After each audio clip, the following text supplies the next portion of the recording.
noche, viernes, como ya es costumbre por el gobierno constitucional cubano de la transición, llevarles a ustedes la información que tenemos que brindarle al pueblo de Cuba para la etapa de la transición. Nos acompaña el doctor Camilo Fernández, ministro del Comercio del gobierno constitucional cubano del exilio. No es una noticia nueva para nosotros que uno de los peores renglones o ministerios que funciona en Cuba es el comercio. ¿Y por qué? Porque de él depende el abastecimiento de los alimentos a la población, alimentos y sus derivados. El gobierno constitucional cubano de la transición elabora planes concretos, planes basados en la realidad de las necesidades que tiene nuestro pueblo para encarar el periodo de transición del gobierno constitucional cubano de la transición. Por eso para nosotros es muy importante que el pueblo de Cuba sepa que nosotros estamos trabajando efectivamente sobre los problemas que tiene el pueblo. El gobierno constitucional cubano de la transición no utiliza la demagogia de habladurías, de promesas, que todas caen al vacío, que todas son falsas, para tratar de captar audiencia para sus planes políticos. Nosotros no tratamos ya, nosotros tratamos y vamos a resolver los problemas que tiene Cuba en sus primeros tiempos. Y pongan atención, porque este es uno de los más graves problemas de las problemáticas a las que se va a enfrentar el gobierno constitucional cubano de la transición. Señor ministro, el ministro de Comercio debe trabajar conjuntamente con los ministerios de Hacienda o Economía y el Ministerio de Agricultura para en conjunto tratar de resolver los productos de la canasta básica para el pueblo. Usted como ministro de Comercio, ¿qué planes tiene para satisfacer estas necesidades? Bueno, primero que nada, buenas noches a todos los que nos escuchan. Mi nombre es Camilo Fernández, como ya nos dijo licenciado Clavijo. Yo he sido designado por el gobierno constitucional del exilio como ministro de Comercio. Yo soy de La Habana, emigré en 1961. Me dedico aquí en Estados Unidos a comercio internacional de efectos de oficina y soy contador público, doctor en ciencias comerciales y estudié Derecho hasta 1956 en que cerraron la universidad. El doctor Morel Romero, magistrado más antiguo, cuando se proclamó presidente, me designó para esta tarea, una tarea encomendada a los distintos ministerios, y es una transición que cuando ocurra no va a ser fácil, porque no es de un gobierno legítimo, constitucional, democrático a otro, sino que es todo lo contrario, es de una dictadura totalitaria que ha arrasado a Cuba por 60 años y que vamos a empezar de cero. Ahí no hay nada, ahí todo está al garete, le deben a todo el mundo, no pagan las cuentas, el crédito está por el suelo, en fin, es una tarea de titanes. Nosotros hemos hecho un esquema de cómo vamos a enfocar primeramente las actividades del Ministerio de Comercio y los temas más importantes que vamos a abordar, además de que dijo el licenciado Clavijo, que vamos a contestarle más adelante, es la infraestructura administrativa. Es decir, primero que nada tenemos que ver el Ministerio de Comercio cómo está funcionando, cómo vamos a configurar su personal, sus actividades, y de ahí pues poder arrancar en una forma ordenada y bien encaminada. Se nombrará un equipo de capacitados economistas, técnicos, administradores que puedan colaborar con el ministro y con el personal para poder abordar todos esos temas en una forma eficiente. Hay que delimitar las funciones que se asignarán al ministerio, si es simplemente la labor comercial o se le agregan funciones vitales de la economía, como son la agricultura, la minería, la ganadería, la pesca, el turismo, etcétera. En fin, las labores que va a acometer el Ministerio de Comercio, en colaboración con los demás ministerios, porque esto es como un equipo. Aquí tenemos que funcionar como un equipo de béisbol que tiene un manager, pero tiene jugadores, y el que no corre o no fildea o no batea, pues hay que ver la manera de cómo reestructurarlo, que todo funcione lo mejor posible, ¿no? Tenemos que analizar las estadísticas de anteriormente a este gobierno comunista y las del gobierno comunista, a ver cómo comparan y cómo podemos visualizar cómo enfocar la actividad económica. Tenemos que revisar los tratados y convenios internacionales vigentes con los distintos países, ver los que son convenientes a nuestro país y los que no, cancelarlos, y buscar nuevos convenios y nuevas actividades comerciales con otros países. Tendremos convenciones y exposiciones permanentes o puntuales de los productos cubanos, lo que queremos exportar, a través de nuestros consulados y nuestras embajadas. Acometemos esa línea de desarrollo de nuestra economía, de nuestro comercio. Otras actividades que son fundamentales es la política azucarera. Cuba era la azucarera del mundo, éramos los productores mayores de azúcar que había en el mundo entero. Producíamos con limitaciones, controlando la zafra para que no fuera excesivo, más de 6 millones, 7 millones de toneladas de azúcar, con 6 millones de habitantes. Hoy, con 11 millones de habitantes, apenas se produce 1 millón de toneladas de azúcar, y todos los centrales están destruidos. Hay que reconstruirlos y hay que iniciar de nuevo. Tenemos el caso de la privatización, que es un tema fundamental y que abordaremos en su momento oportuno, porque va a ser un cambio de la noche a la mañana. En vez de un sistema socialista, vamos a tener un sistema capitalista donde habrá propiedad privada, donde la gente podrá tener sus cuentas de banco, podrán los cubanos invertir en el destino de la patria, que actualmente los cubanos son los únicos que no pueden participar en la economía. Les dan migajas, ¿verdad?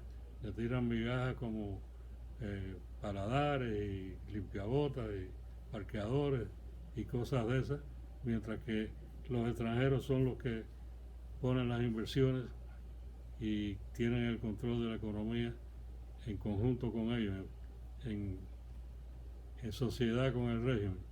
Todo se queda entre ellos. Tenemos que ver la política arancelaria, cómo manejar el ingreso de productos extranjeros, cómo defender los intereses de los productores cubanos, y desde luego no interferir con el libre comercio, que es una de las cuestiones fundamentales de nuestra economía. La globalización, veremos cómo nos afecta, cómo podemos participar de alguna manera, de forma que no controlen nuestros mayores activos, nuestros mayores intereses. El rol del exilio es muy importante. Yo creo que mucha gente que actualmente estamos en el exilio, queremos invertir en Cuba, establecer negocios en Cuba. Ellos tienen una capacidad y una experiencia enorme y debemos aprovecharla a donde quiera que han ido los cubanos al exilio, todo ha prosperado, ¿verdad? Ahí lo vemos en Miami, que era un pequeño pueblo y ahora es una ciudad de las más importantes de Estados Unidos. Vamos a Union City, es lo mismo. Vamos a Puerto Rico, allí los cubanos hicieron una labor muy grande en la economía. Y eso hay que aprovecharlo también en nuestra patria, porque ellos son parte fundamental del desarrollo de la economía de Cuba.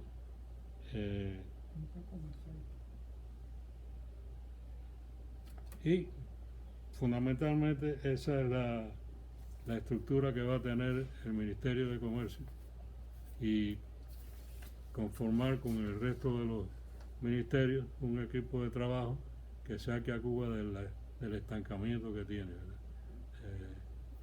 Cuba tiene todos los recursos necesarios para progresar, ya lo hizo.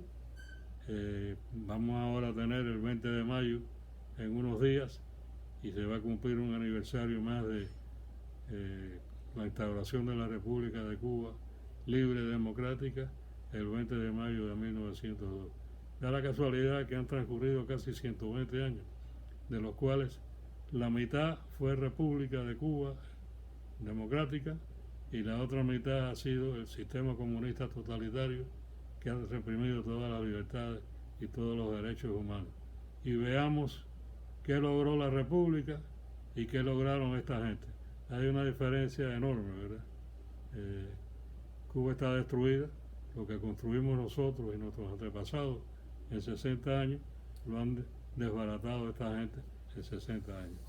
En la pregunta que usted me dice de cómo va a cometer el Ministerio de Comercio, cómo va a cooperar en este sentido, yo creo que es una pregunta difícil de responder en este momento, porque no sabemos con lo que vamos a contar, pero actuaremos en una forma decisiva con países hermanos, con la OEA, con la ONU, con organismos internacionales bancarios, cómo solucionar rápidamente, viabilizar la entrada de alimentos y todo lo que se necesite para que medicina, para que nuestro pueblo supere su estado, su nivel de vida y su estado de salud y alimentario.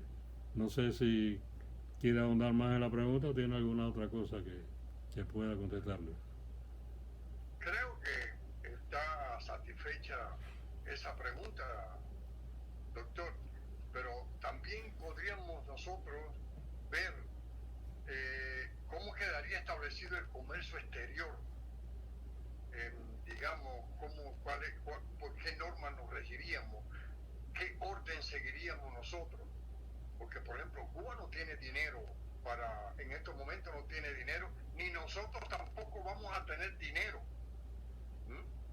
Bueno, el dinero sale de todas partes. El problema es ver qué podemos ofrecer. Un gobierno honesto, exacto, unas leyes que garanticen la inversión extranjera en una forma que no lastime los intereses cubanos, y el Banco Mundial de Desarrollo. Hay ciertas organizaciones que pueden ayudar en esta etapa inicial, quizás la ONU, quizás la OEA, quizás el gobierno americano coopere con nosotros también. Podemos recibir ayuda. Lamentablemente hay que ver la manera de ayuda humanitaria, ayuda económica de alguna manera. Cuba tiene, cuando fue república, tiene un récord extraordinario de cumplimiento de sus obligaciones y de su economía, al extremo de que el peso cubano durante décadas se cotizaba igual que el dólar. Usted iba a cualquier lado y le pagaban en dólares o en pesos cubanos.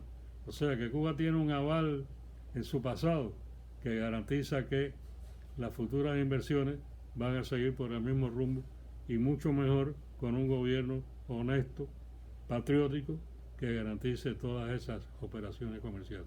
Yo no dudo en nada un futuro brillante para Cuba. Vamos a tener un arranque difícil, pero lo vamos a lograr en tiempo récord, ¿no? En eso no hay duda ninguna.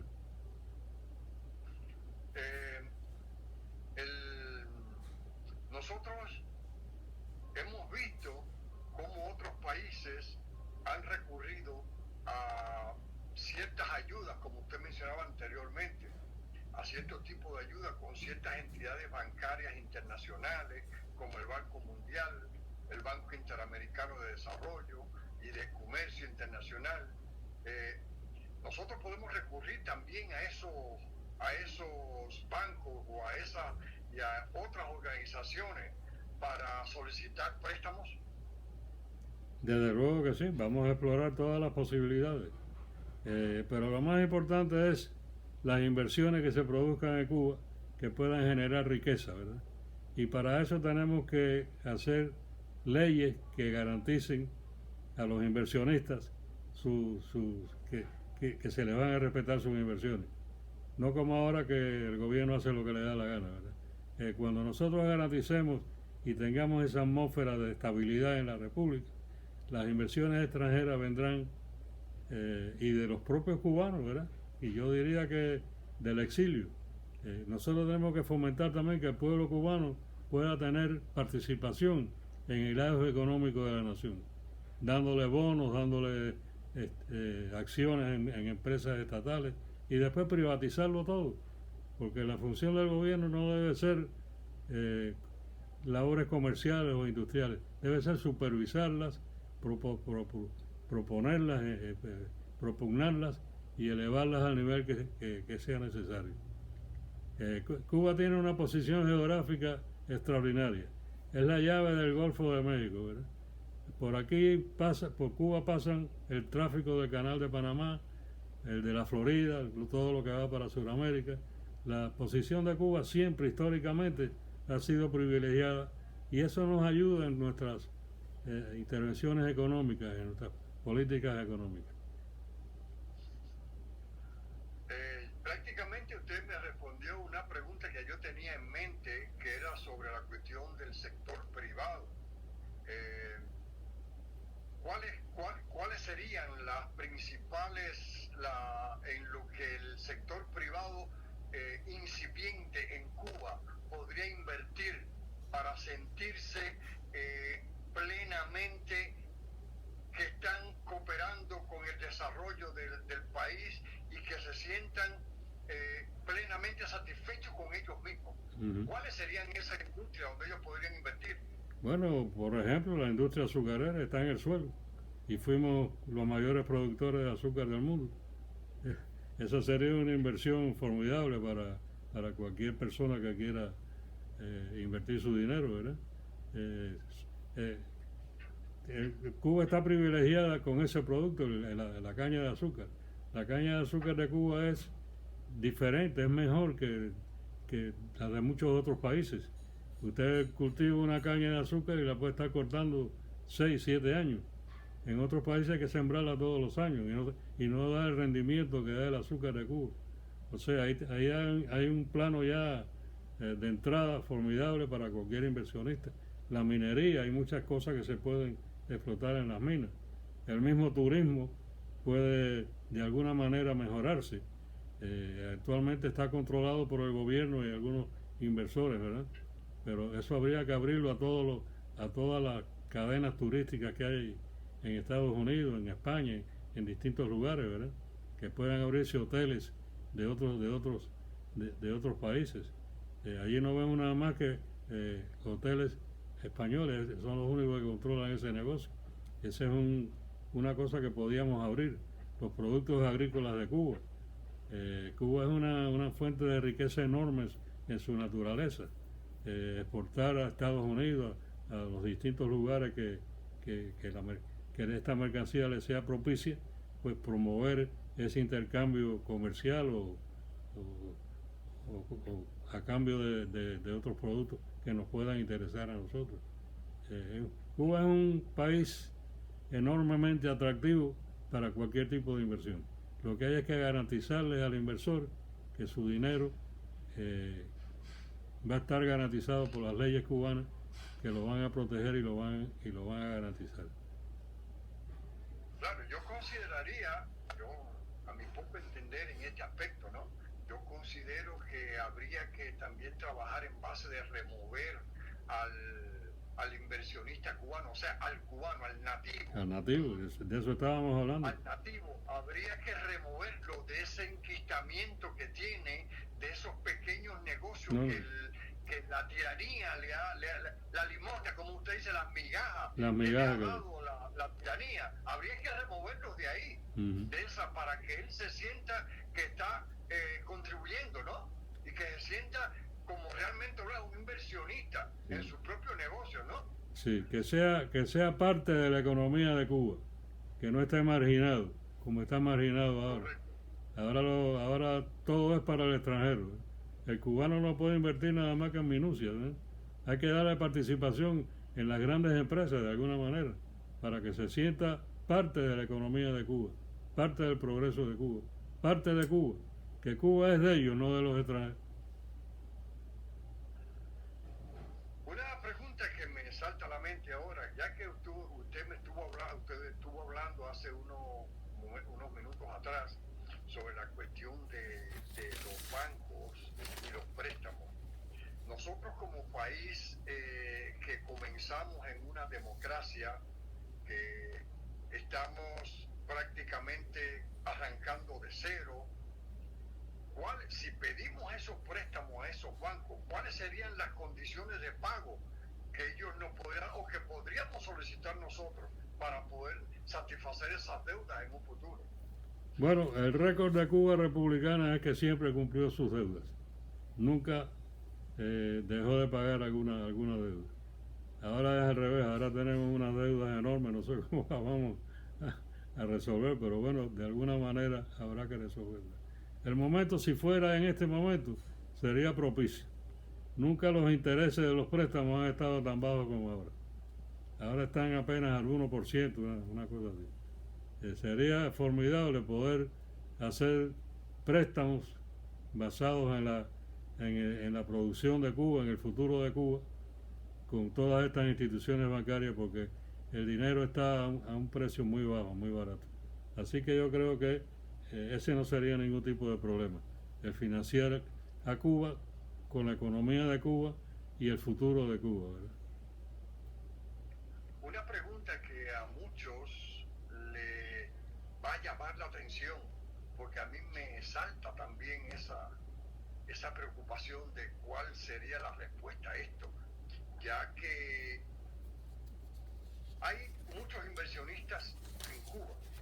Te hablo hace un momento de las empresas españolas, que han fomentado, han invertido en el área del turismo, con hoteles y demás. Otros también México, otros países han invertido en Cuba también, en base a los acuerdos adquiridos con la tiranía. Ahora bien, ¿cómo nosotros, cuáles acuerdos tomaríamos nosotros con esas entidades que obtuvieron ciertos beneficios de la tiranía para hacer esas inversiones en Cuba? ¿Cómo resolveríamos ese problema, doctor? Bueno, muchas de estas cuestiones se basan en la capacidad que tiene un Estado en poder pagar sus compromisos. Lo llaman el PIB, el PIB como llaman ellos. Es el producto que genera la economía del país. En eso se basa muchas veces el asunto de los préstamos, ¿verdad? Otro es las garantías que le podamos dar de cualquier tipo que sea posible, ¿verdad?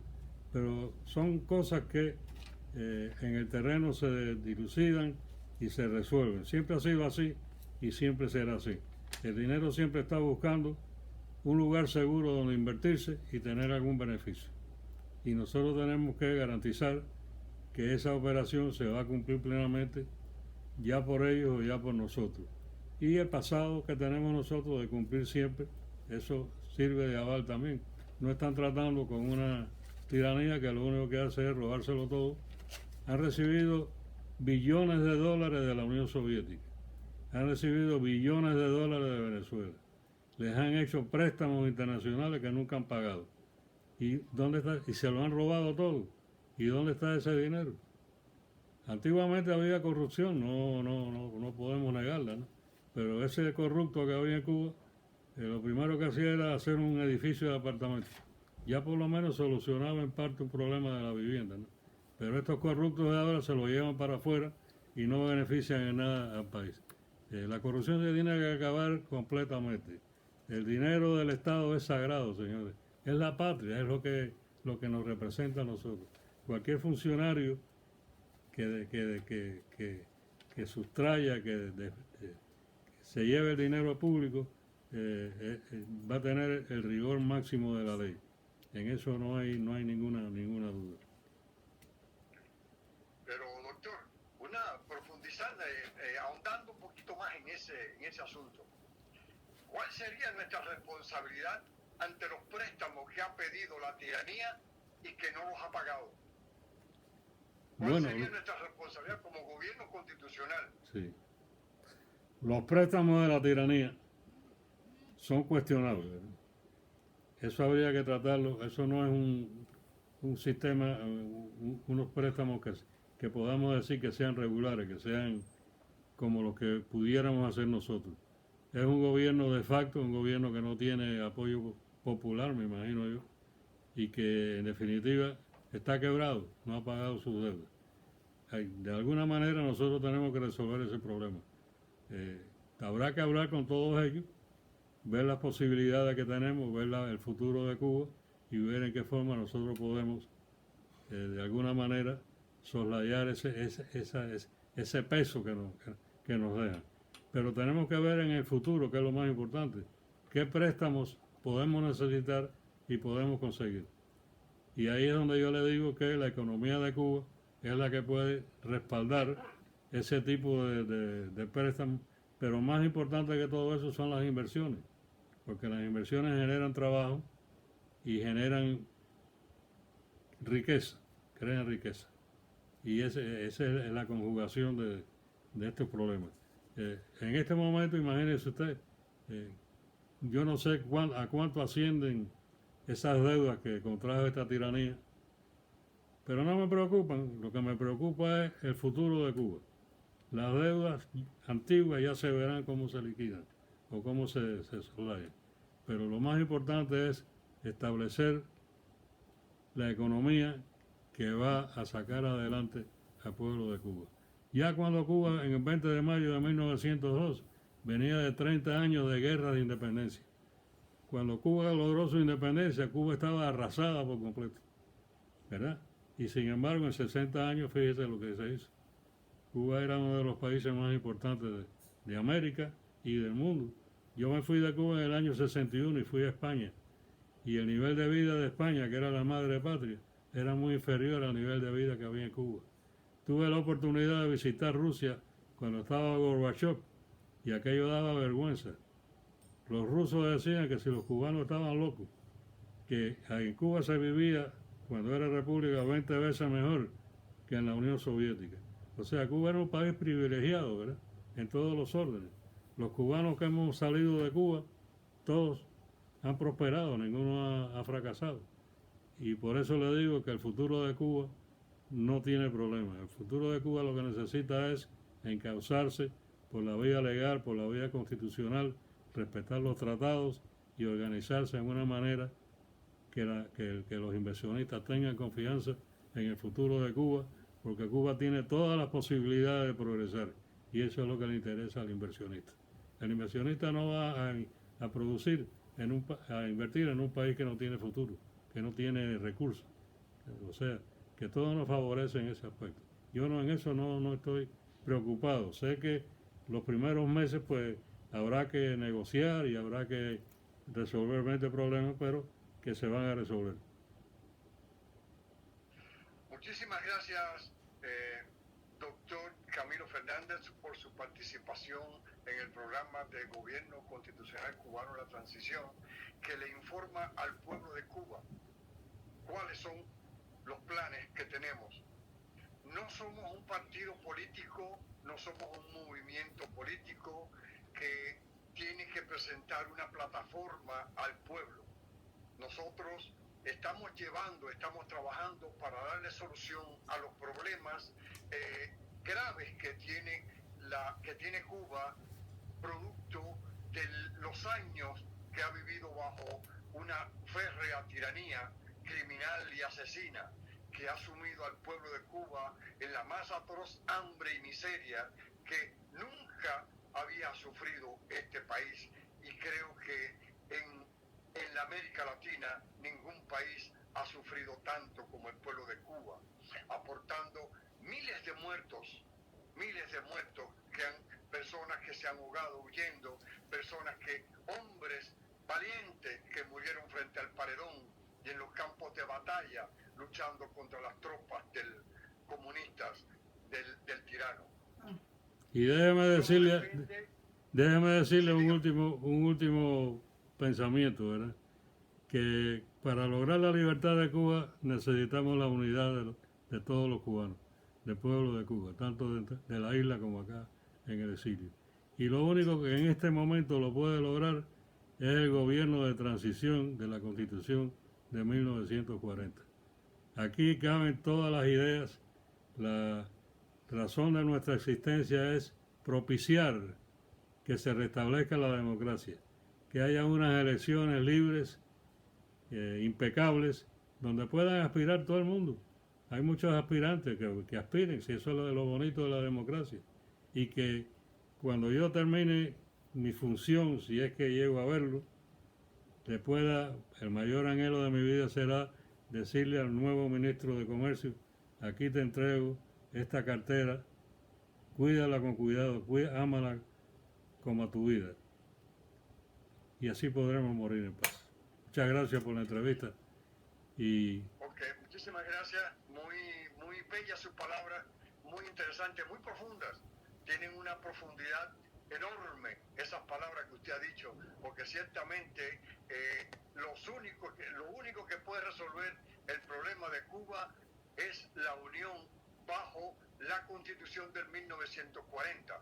Es la única que puede agrupar a todos los partidos políticos, a todos los grupos, que sin egoísmo, para evitar que un próximo caudillo vaya a ocupar la presidencia o vaya a ocupar la primera magistratura de Cuba y nos convierta nuevamente en un país esclavo de una ideología extraña que no sabemos cuál puede ser.